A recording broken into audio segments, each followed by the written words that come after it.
अब आइए हम यह समझने का प्रयास करते हैं कि हैज़, हैव, हैड एक सहायक क्रिया के रूप में कैसे काम करता है और मुख्य क्रिया के रूप में तो आप देख ही रहे हैं।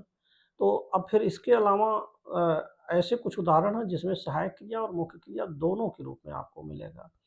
अब आइए इन उदाहरणों को समझते हैं।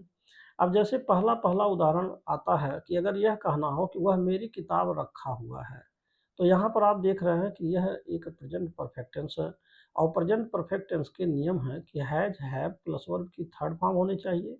यानी सब्जेक्ट के अकॉर्डिंग हैज या हैव का प्रयोग होगा।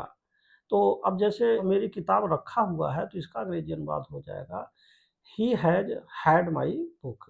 तो यहाँ पर आप देख रहे हैं कि हैज़ के बाद हैड आया। अब चूँकि प्रेज़ेंट परफेक्ट टेंस का नियम है कि हैज़ है प्लस थर्ड फॉर्म, तो यहाँ जो हैड आया है यह एक थर्ड फॉर्म है और जबकि उससे पहले जो हैज़ आया वो सहायक क्रिया के रूप में है।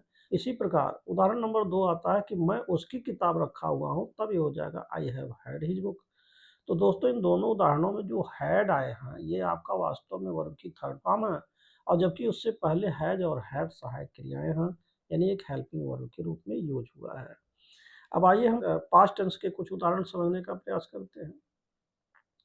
तो इसमें आपका आता है जैसे पहला पहला उदाहरण है, अगर यह कहना हो कि वह मेरी किताब रखा हुआ था, तो ये पास्ट परफेक्ट टेंस में चला गया। तो इसको पास्ट परफेक्ट टेंस का नियम है कि हैड प्लस वर्ब की थर्ड फॉर्म, तो इसका अंग्रेजी अनुवाद हो जाएगा ही हैड माई बुक। इसी प्रकार मैं उसकी किताब को रखा हुआ था तो आई हैड हिज बुक इस तरीके से हो जाएगा। तो यहाँ आप देख रहे हैं दोनों उदाहरणों में कि हैड दो बार आए हैं। तो दोस्तों जो पहली बार हैड आया वो एक सहायक क्रिया है और जो दूसरी बार हैड आया वो एक मुख्य क्रिया के रूप में यूज हुआ है।